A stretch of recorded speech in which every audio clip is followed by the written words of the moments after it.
بسم اللہ الرحمن الرحیم الحمد للہ رب العالمین والصلاة والسلام على اشرف الانبیاء والمرسلین وعلى آلہ واصحابہ اجمعین ومن تبعہم باحسان الى یوم الدین اما بعد۔ محترم حضرات اور خواتین اسلام، اس وقت آپ کے سامنے ایک اہم مسئلے کی وضاحت کے لیے میں حاضر ہوں۔ مسئلہ یہ ہے کہ پچھلے دنوں سوشل میڈیا کے ذریعے کافی یہ بات سننے کو ملی کہ کچھ لوگوں کی طرف سے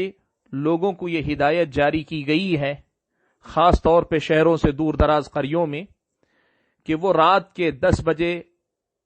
ایک ساتھ اپنے اپنے گھروں سے اذان بلند کریں، یا بعض لوگوں نے یہ ہدایت دی ہے کہ پوری دنیا کے اندر ایک وقت کا مطلب یہ ہوا کہ اگر اس وقت ہندوستان کے اندر اذان دی جا رہی ہے تو یہی اذان یعنی اسی وقت پر ہو بہو دنیا کے مختلف مقامات پر جو بھی وقت ہو وہاں کا اذان کہی جائے۔ یہ کون سی اذانیں ہیں؟ یہ 5 وقتہ نمازوں کی اذانیں نہیں ہیں، بلکہ یہ الگ سے دی جانے والی اذانیں ہیں۔ اس کے پیچھے مقصد کیا ہے؟ کہ اس کے پیچھے مقصد یہ ہے کہ اس طرح اگر اذان دی جائے گی تو یہ وبا بھاگ جائے گی، یہ وبا ختم ہو جائے گی۔ میں آپ کے سامنے یہ بات بتانا چاہتا ہوں کہ اذان کے سلسلے میں تفصیل آپ کے سامنے رکھوں گا، لیکن یہ مسئلہ صرف اذان تک موقوف نہیں۔ سوشل میڈیا پر آپ یہ بات دیکھتے ہوں گے، صرف وبا کے مسئلے پر نہیں، وبا سے پہلے ملک کے اندر نئے بنے قوانین کے رد میں بھی یہ بات لوگوں سے کہی گئی کہ فلاں مخصوص جمعرات کو یا فلاں مہینے کی فلاں تاریخ کو خاص طور پر پورے ہندوستانی مسلمان مل کر اجتماعی روزہ رکھیں اور دعا کریں۔ اور یہ مطالبہ وقتاً فوقتاً الگ الگ مناسبتوں سے الگ الگ چیزوں کا ہوتا ہے۔ کبھی یہ ہو رہا ہے کہ اذان کہی جائے، کبھی یہ ہو رہا ہے کہ لوگوں سے کہا جا رہا ہے کہ فلاں دن کا روزہ رکھ کر لوگ سب اجتماعی طور پہ دعا کریں، اور کبھی یہ کہا جا رہا ہے کہ لوگ خصوصی طور پہ ایک متعین وقت پہ نماز الگ سے 5 وقتہ نمازوں کے علاوہ نماز پڑھ کر خاص طور پہ دعا کریں۔ آپ یہ بات یاد رکھیں، سب سے پہلی اور بنیادی بات یاد رکھیں، اسلامی شریعت نے کسی بھی مصیبت کے آنے پر اس سے بچنے کے جو راستے سکھائے ہیں وہ کتاب و سنت کے اندر واضح طور پر بیان کیے گئے۔ ان میں سب سے پہلی چیز تو یہ ہے کہ اپنے گناہوں سے توبہ کرنا، اللہ تبارک و تعالیٰ پر توکل کو بڑھانا، اور اللہ تبارک و تعالیٰ کی عبادت کی طرف آنا، یعنی اللہ تعالیٰ کی جو عبادتیں ہماری زندگی میں چھوٹ رہی ہیں ان عبادتوں کو لازم پکڑنا جو کتاب و سنت سے ثابت عبادتیں۔ بے نمازی ہیں نمازی بن جائیے، اللہ تعالیٰ کے ساتھ شرک ہے توحید والے بنیے، بدعتیں ہیں بدعتوں کو چھوڑ کر سنت کی طرف آئیے۔ یہ بنیادی تعلیمات سب سے پہلے۔ دوسرے نمبر پر کچھ تعلیمات اسلامی شریعت نے دی ہیں جن کو ہم دعائیں کہتے ہیں، یعنی دعائیں سکھلائی گئی ہیں، خاص دعائیں یا عام دعائیں۔ جیسے نبی علیہ الصلوۃ والسلام نے دعا سکھلائی ہے بری بیماریوں سے بچنے کے لیے کہ اللہم انی اعوذ بک من البرص والجذام والجنون ومن سیء الاسقام، یہ بری بیماریوں سے بچنے کی دعا ہے۔ یا عام دعائیں جن میں اللہ کے نبی صلی اللہ علیہ وسلم نے عافیت کی دعائیں سکھائی ہیں کہ اللہم عافنی فی بدنی فی سمعی، اللہ کے نبی صلی اللہ علیہ وسلم کی دعائیں عافیت کے سلسلے میں کئی دعائیں ہیں۔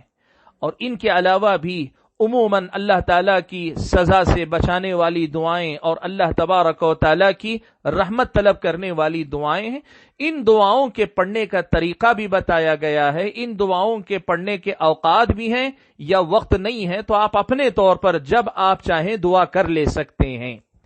یہ اسلامی شریعت کے سکھائے ہوئے آداب ہیں۔ اسی طرح اگر کہیں قحط سالی عام ہے تو پھر نماز استسقاء کہ 2 رکعت نماز پڑھ کر دعا کی جائے، بارش کے نازل ہونے کے لیے دعا کی جائے، اللہ کے نبی صلی اللہ علیہ وسلم نے سکھائی ہے۔ یہ ہے کتاب و سنت کی تعلیمات کی روشنی میں اللہ تعالیٰ سے مدد طلب کرنے کا طریقہ۔ لیکن ہمارے سماج میں یہ ہوتا ہے کہ لوگ مسنون طریقے یا تو جانتے نہیں یا ان کو اپناتے نہیں ہیں، سنت کو چھوڑ کر بدعت کے راستے پہ چلتے ہیں، ان راستوں کو چھوڑ کر نئی چیزوں کو اپنی زندگی میں لانے کی کوشش کرتے ہیں۔ آپ یہ بات جان لیں،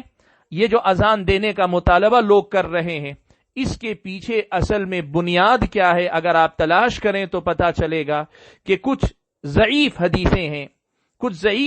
ہیں جن سے لوگوں نے یہ معنی مستنبط کیا ہے، جن سے یہ معنی لیا ہے کہ اذانیں دینے سے بلاؤں کا خاتمہ ہوتا ہے۔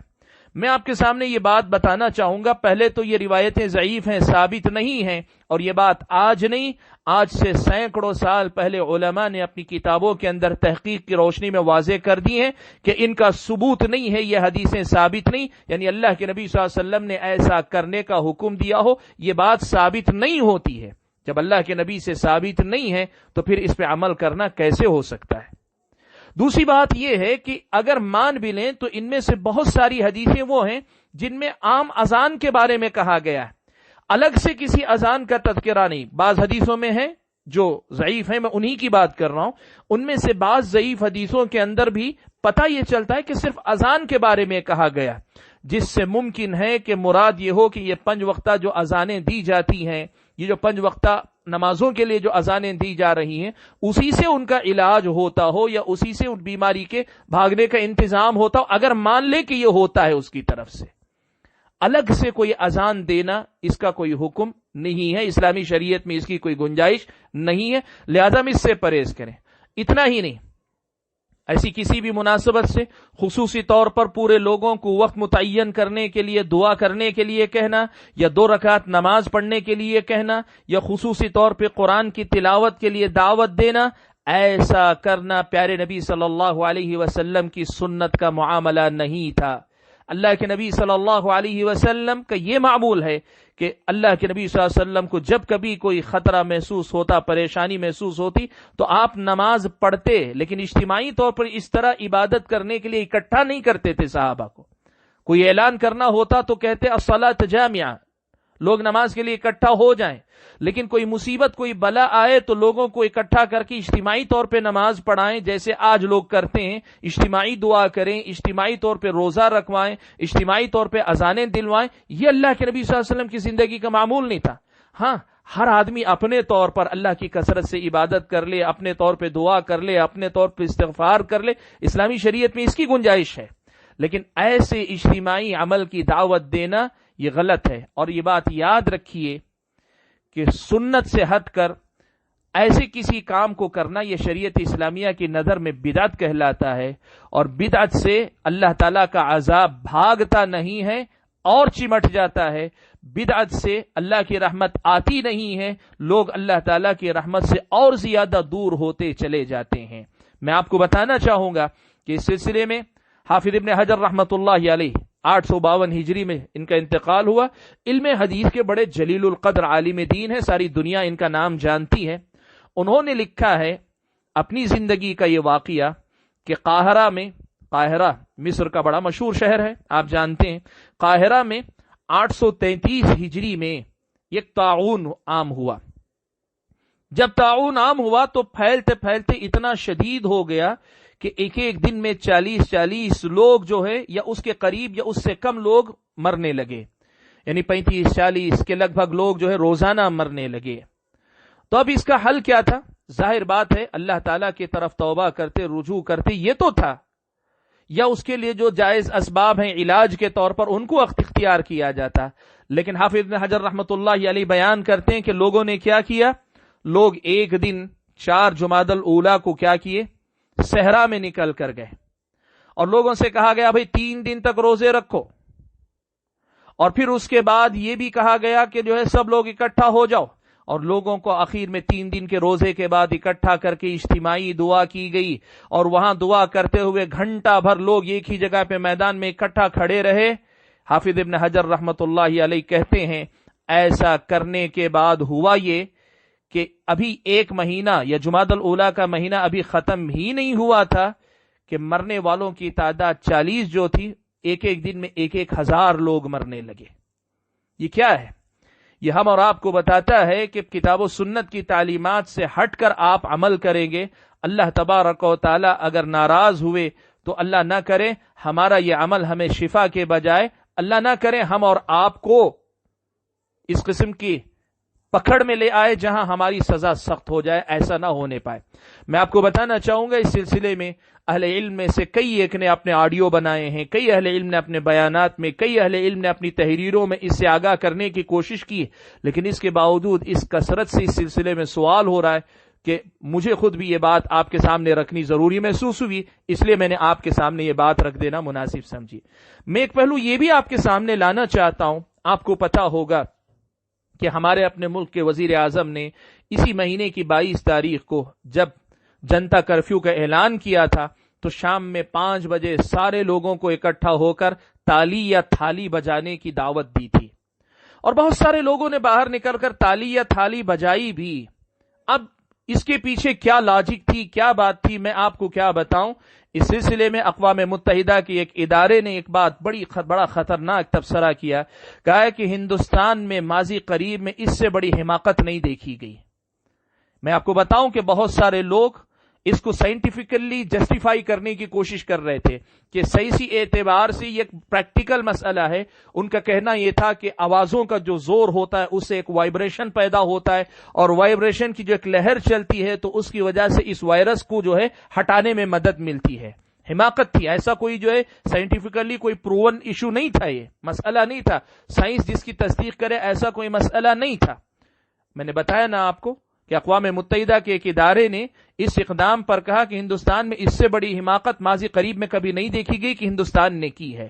مسئلہ اصل میں کیا ہے، بہت سارے ماہرین جو اس سے تعلق رکھنے والے ان کا بتانا یہ ہے کہ یہ دراصل ہندوانہ رسم ہے، ہندوانہ جو ہے اعتقاد ہے، ہندوؤں کے عقیدے کا حصہ ہے کہ وہ لوگ یہ مانتے ہیں کہ جب کبھی کوئی آفت آتی ہے تو سارے شہر کے لوگ نکل کر اگر برتن وغیرہ لے کر اس قسم کی آوازیں کرتے ہیں تو وبا ختم ہو جاتی ہے، بھاگ جاتی ہے۔ یہ ہندوانہ اعتقادات ہیں، اس کا ایک نمونہ تھا جو